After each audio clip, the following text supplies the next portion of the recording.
महाशिवरात्री भक्ती रजनी 2026 मध्ये सहभागी होण्याची दुर्मिळ संधी जी अनाथ संस्थेच्या वतीनं या युगाची शिव असलेल्या माहुतार बाबाजींचे शिष्य श्री गुरु गणेश जगदीशन यांच्या दिव्य उपस्थितीत रात्री 9 ते पहाटे 4 जनार्दन स्वामी आश्रम इथं आजच संपर्क साधा 8779680233 वर।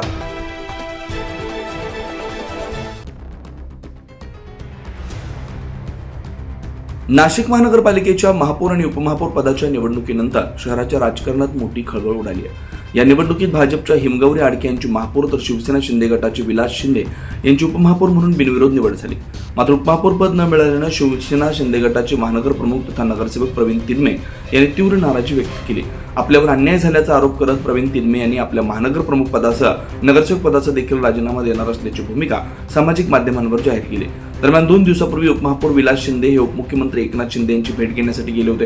या भेटीदरम्यान प्रवीण तिनमे उपस्थित नव्हते। मात्र या प्रकरणाची दखल घेत उपमुख्यमंत्री एकनाथ शिंदे यांनी प्रवीण तिनमे यांच्यावर कोणत्याही प्रकारे अन्याय होऊ देणार नाही, त्यांनी त्वरित माझ्याशी संपर्क साधावा असे स्पष्ट निर्देश दिल्याची माहिती समोर येते।